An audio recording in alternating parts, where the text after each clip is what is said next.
Hi everyone, Tim Moore here. It's one of my absolute favorite times of the year. It's late summer. That means vertical jigging for lake trout. In this video, I headed up to Lake Champlain for my annual kayak fishing trip. This year, unfortunately, I had to go by myself, but made the best of it. Went up there, brought the Autopilot 136 up with me, and did some vertical jigging for a couple of days. I absolutely smashed the fish. And there are a boatload, no pun intended, of fish catches on this video, but more importantly, I spent a lot of time talking about where I look for lake trout, my gear setups, my rods and reels and leaders and knots, some of the lures that I used, the jigging techniques that I used. I really focused a lot on the how-to aspect of that. So I caught a lot of fish, I covered a lot of information. It's a little bit of a long one. I hope you enjoy this video, and if you do, give it a thumbs up. Don't forget to hit that subscribe button. Thanks for watching.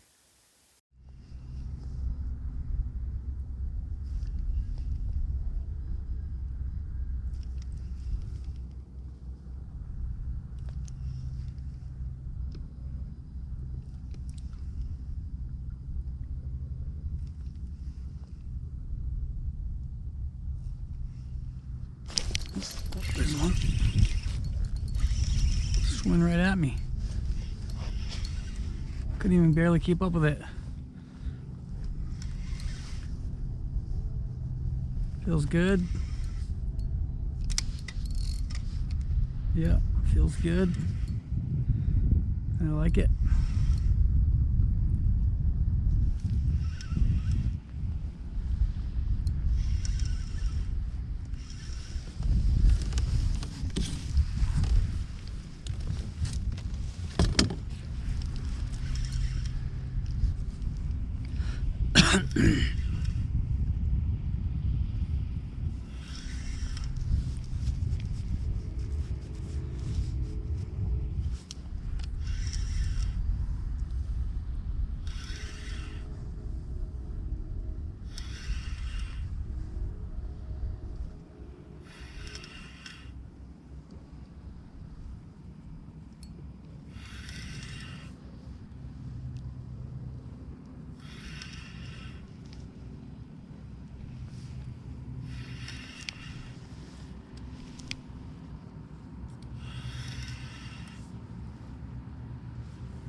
Oh, hey. I think it just burped.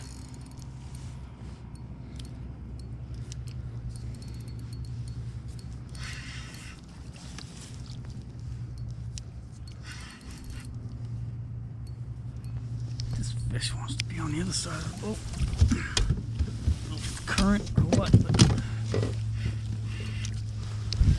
I'm inclined to oblige. There it is. That's not huge. Nice fish, but healthy looking. Not a giant.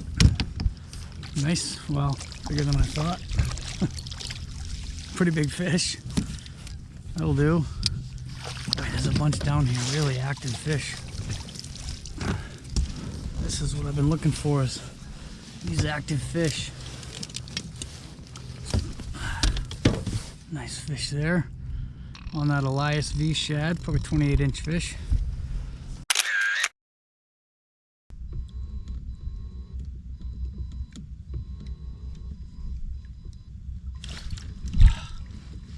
These fish are all over it. Got him. Oh, I thought I was on bottom. Went to jig it, and a fish had it in his mouth.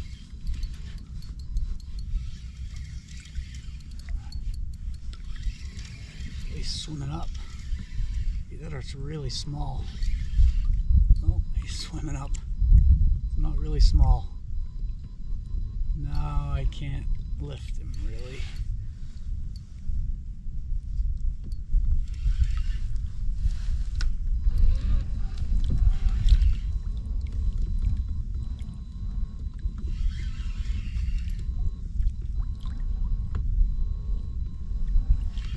These ones are all over it.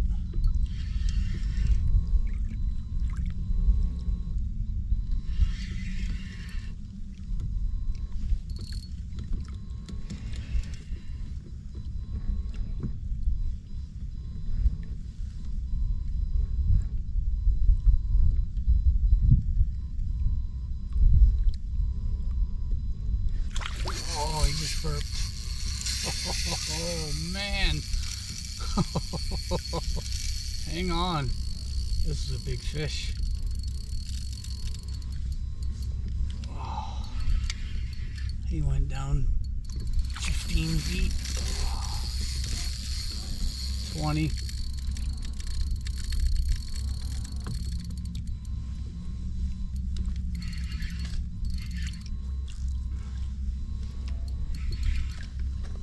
I'm gonna come off spot lock. Mark here. Let this fish pull me around if he needs to.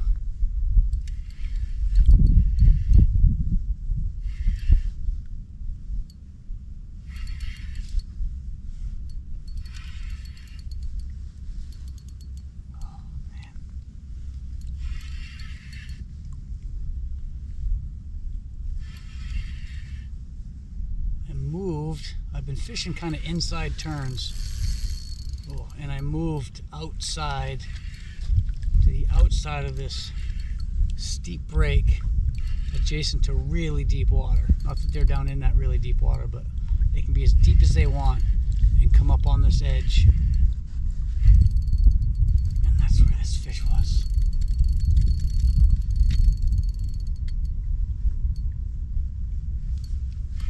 Feels like a good one, unless it's hooked funny, which happens a lot. Even if it's hooked funny, it's still a good fish.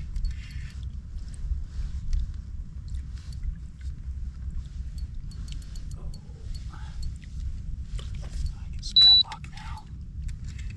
Yeah, nice fish.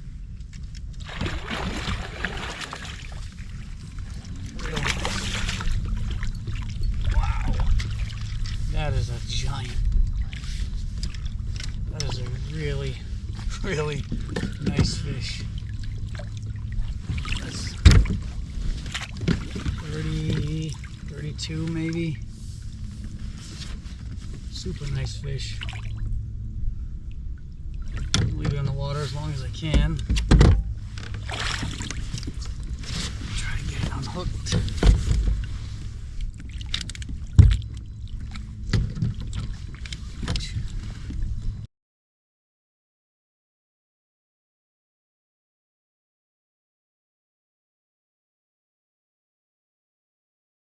So there are generally only one or two kind of places that I look for lake trout in the summertime. Deep water is obviously, but there's structure. It's either drop-offs or basins, like big basins. Like on Lake Winnipesaukee, we fish in a basin that's 157 feet deep. But I'm always fishing the edges, so there's definitely structure that I'm looking for. I'm looking for any humps, any little points that stick out underwater, any little inside turns, any place with a little shelf above it, any place that bait fish might hide that lake trout are going to want to congregate, that are going to want to cruise up on to look for bait, food. Those are the places that I go to. I kind of gravitate towards those locations, and I'll cruise around them, and sometimes the depth will change a little bit, but those areas, those underwater points and drop-offs, little inside turns on drop-offs, those are the places that I look for, but always associated with steeper drop-offs. So if you're familiar with navionics and you zoom into that sonar charts layer, you get those 1 foot contours. When those lines are really close together, those are the places that I look for, especially if there's a flat spot where there are few or no lines, and then maybe a point or an inside turn, or even just a drop off where the lines are really close together and they drop down into deep water. Those are the places that I check first. I'll check places in between them, but those are what I gravitate to. Those are where I catch the majority of my fish. Got heavy enough leaders and line that when they start to really head shake, you can start to really crank down on them, because you want to minimize those head shakes. Don't let them get too crazy, because they'll throw the lure right out of their mouth.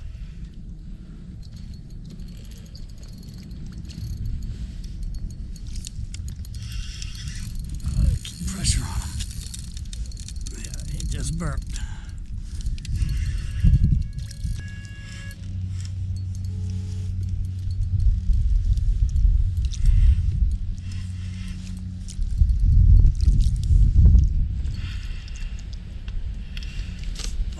Another nice fish.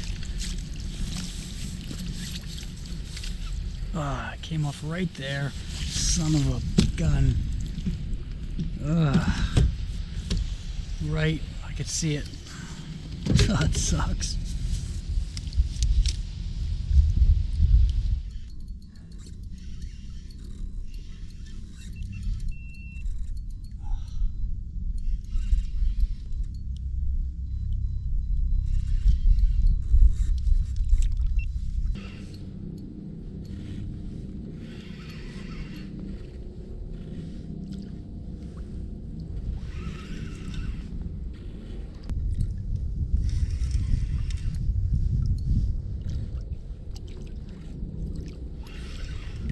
Part of the reason I like traveling to other places is because it is currently 12:10 p.m. and I've got active lake trout under me and one on the line, which is almost unheard of on Winnipesaukee. They just shut down in the middle of the day this time of year.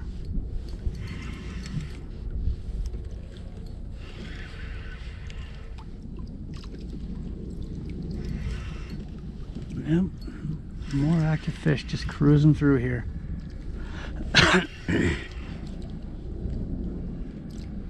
This isn't a giant, but it'd be big in Winnipesaukee.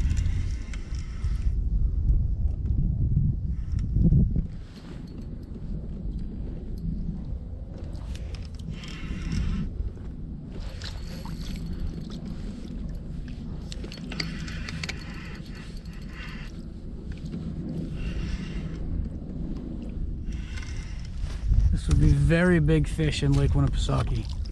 Actually, this is a very big fish in general that just didn't fight. Oh, I get that weird, I don't know if it's a whirlings disease here or what, but everybody thinks it is in Winnipesaukee and they've never tested one positive for whirlings. Pretty common, but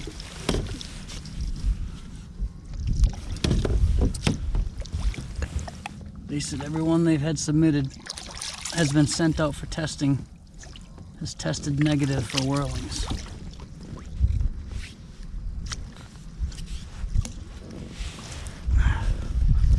Funky looking fish. I'm gonna get a picture of that one.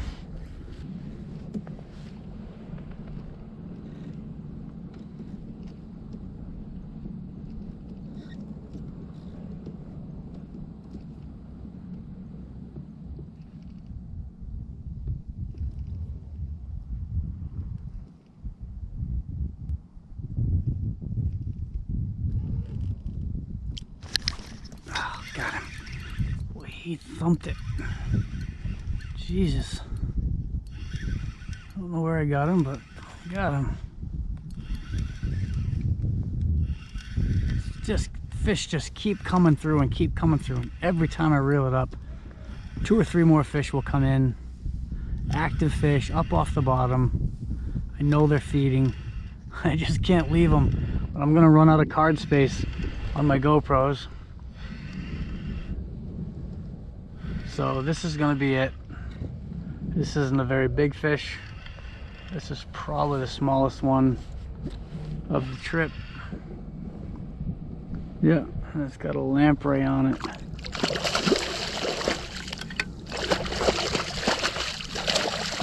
So let's see if we can't help him out by getting rid of that lamprey.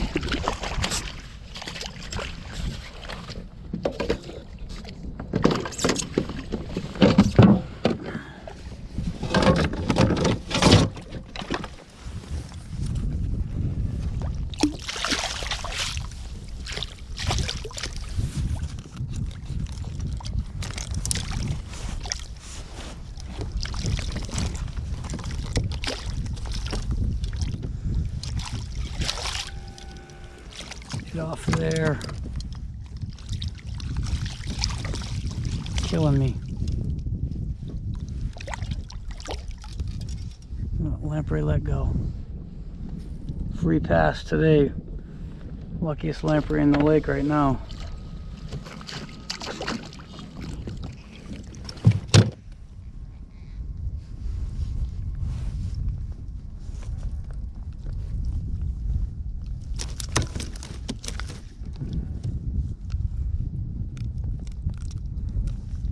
Little guy. Cute one. All right.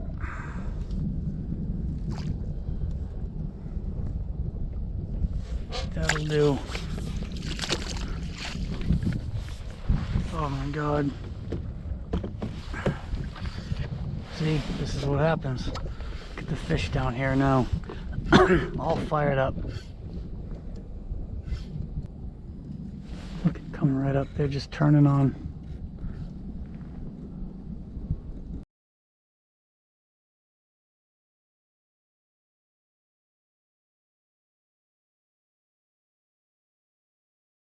Bottom bouncing like I'm doing now, where I cast it out as far as I can, let it sink to the bottom, and then jig it back, bouncing it along the bottom all the way back in. The key with that is keeping your line tight. And when I jig up, I reel down so that my line tightens up fairly quickly because they hit it on the drop. And as soon as I feel it hit bottom, I jig it again. So it's just bouncing back along the bottom. My other favorite technique is to drop to the bottom, bounce it a couple times, and then just start reeling at a pretty good clip. Not burning it up, but ripping it up pretty good. Back to the, all the way to the surface. You gotta bring it all the way to the surface because they'll hit it sometimes 20 feet below the boat. And then just straight jigging, where I just drop down and just vertical jig like I would a spoon or anything else. Those are the three techniques. Right now I'm bottom bouncing. The water's warm. It's warm really far down. So this morning they would chase it and hit it on the way up, but they're not really doing that. Even when I retrieve it, when I get done with my bottom bouncing and I go to retrieve it, I'm not getting any bites on the retrieve. Everything's coming really close to the bottom. It's late morning, so it's just that finicky time of day.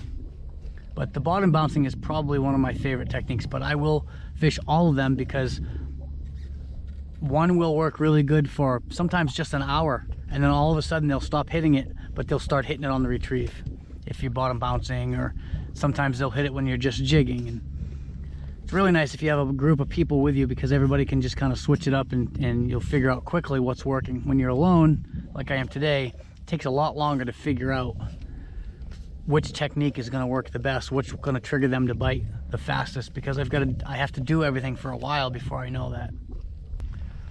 The smaller the profile and the heavier the lure, the quicker it's going to get down to the bottom.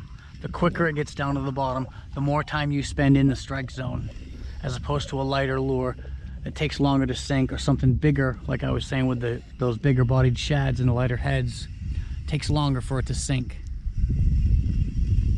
Even in between all of your jigs, it's gonna flutter down slower.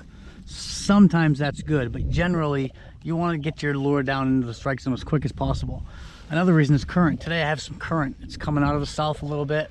It's not real fast, but it's current. It's enough to carry my jig towards me, and when I cast up current, and so I don't have as much real estate. Once it hits the bottom, it's closer to the kayak than I would like it. There's nothing I can do about it. If I cast down current so it pulls my lure away, it takes longer for the lure to settle back down on the bottom because I'm keeping my line tight in between jigs so I can feel those bites on the fall. So it's not falling as quickly, it's taking longer because the current's pushing it out.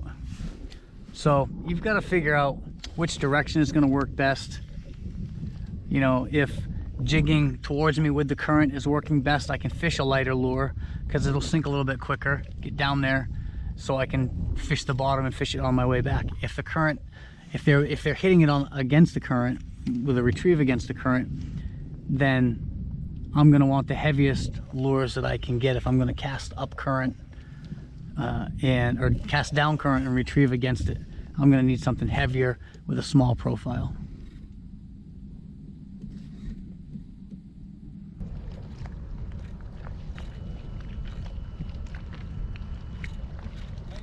Today. Got a few.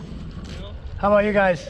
It's been pretty slow for us. We picked up a couple of them super early, but yeah, I had some motor troubles, so we're just running off from the trolling motor right now. But oh no. I've had a few bites recently, but not without having a ton of luck. Yeah, okay. Using swim tails or? Yeah, those and metals. Yep. Yeah, Yep. I got both of them. I haven't had a ton of luck, but oh, there you go. Now he's got one. Yeah, it's a big one. Nice. I'm gonna give you some room. I just wanted to see how you were making out up here. Well, good luck, guys.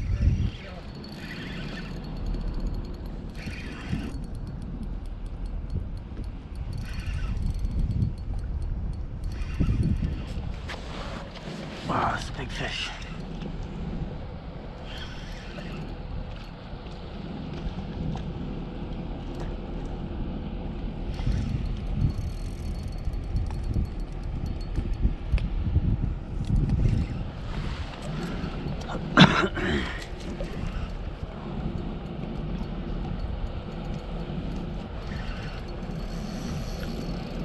This is a big one.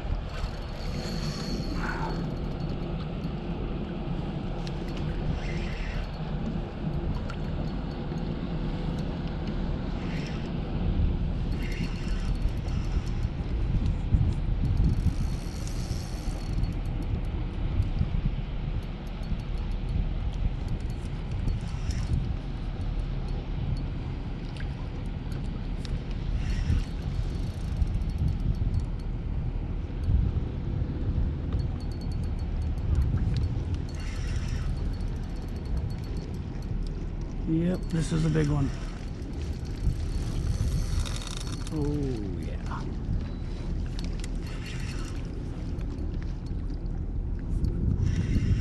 Either that or it's hooked funny, but I don't think it is. I think this is a big one. Maybe not.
That's the one we want.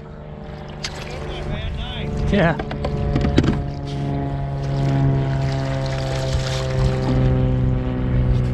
Hooked in the fin.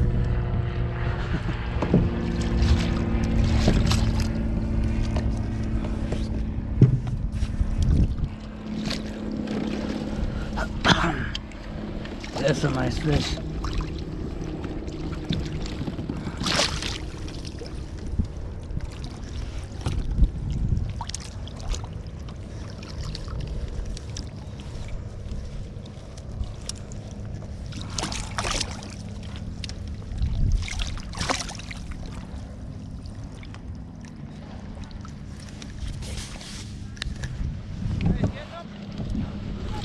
Ah, it's a good one. Nice fish.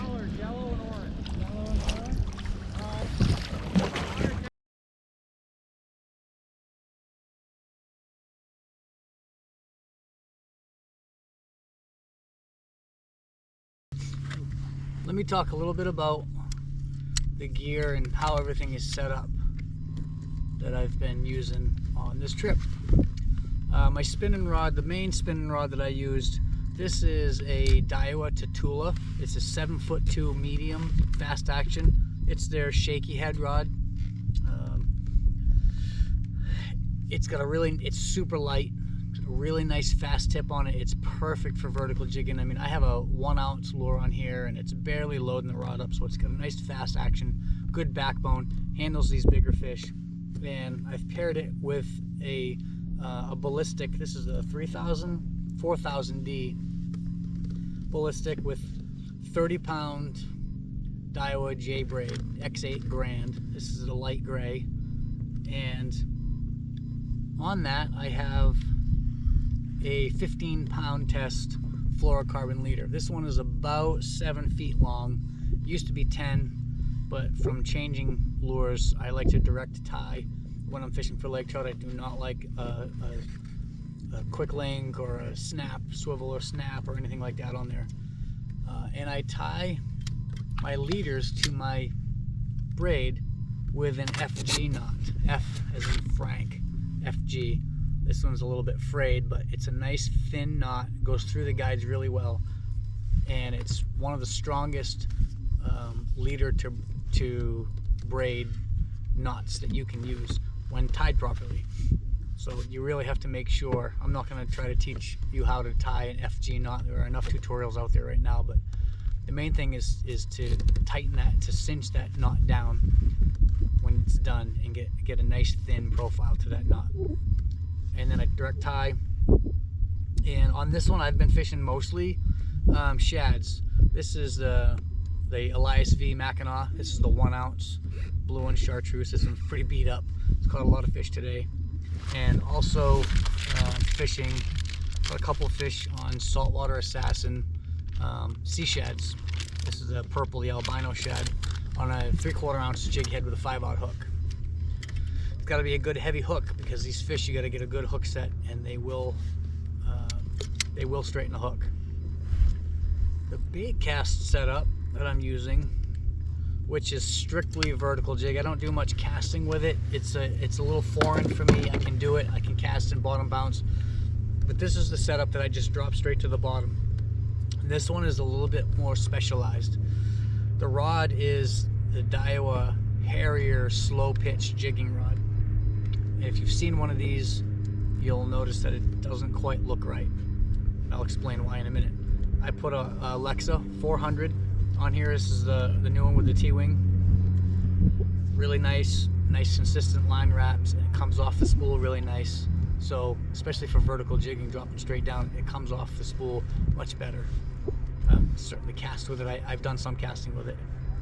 Back to the rod. I really like these Harrier slow pitch rods. They're super thin.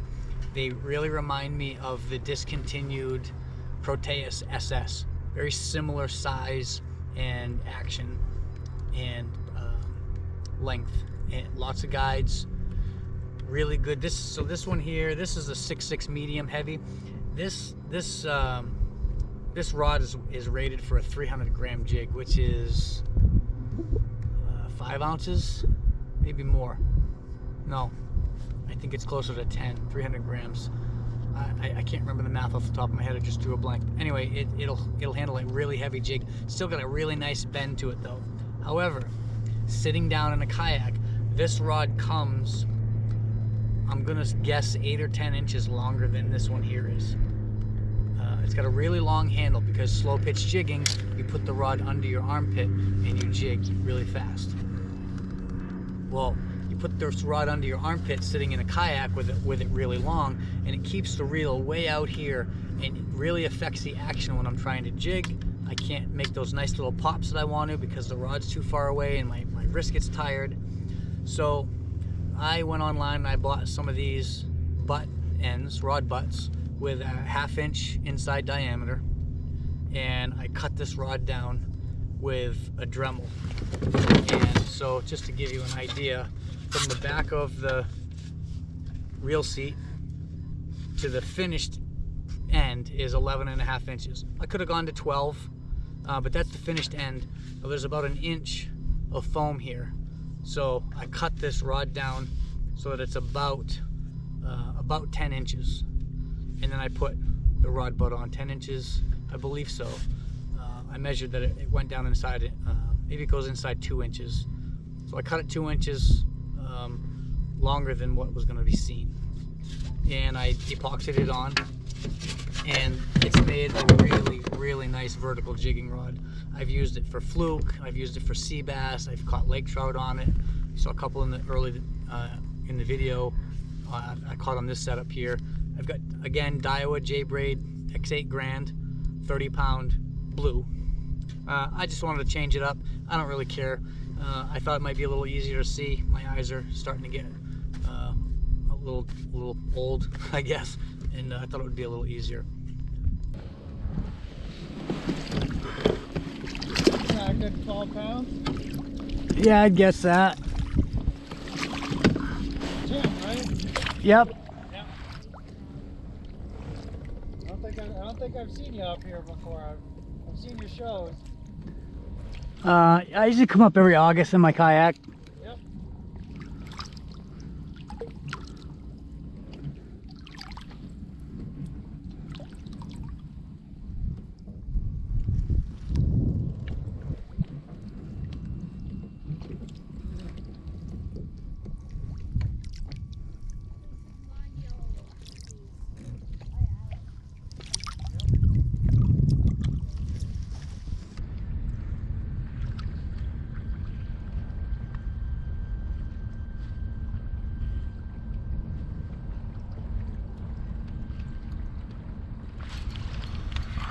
One.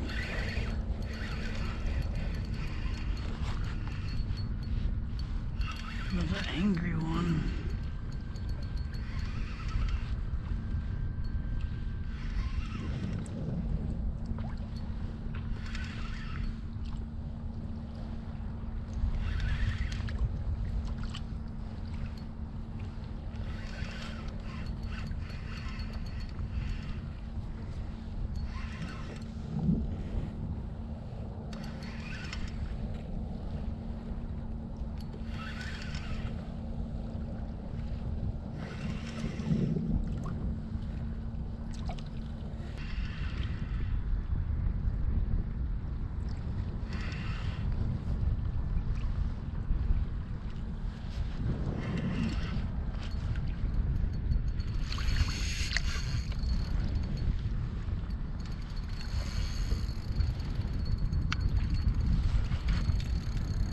Oh boy.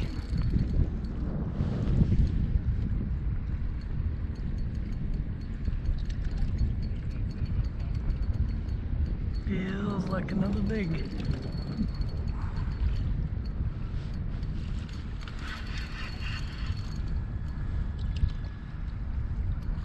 Oh yeah.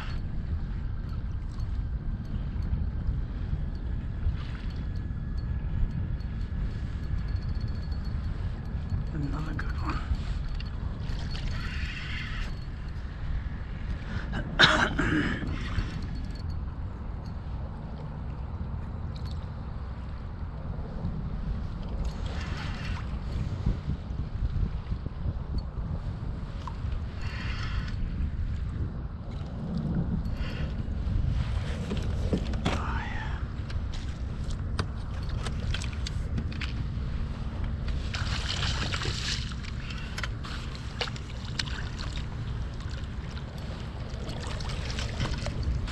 Another nice fish. Oh man. This is why I come here.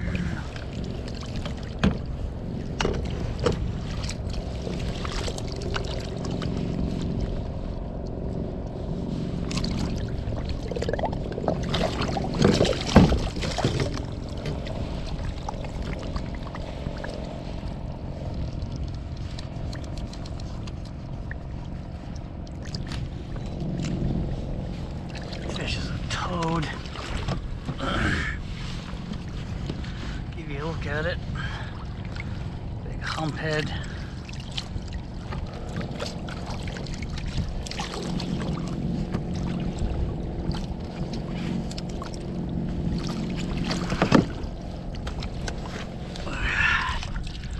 Nice fish.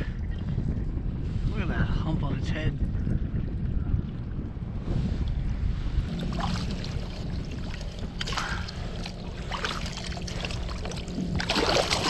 Goodbye. Wow, that one was ready.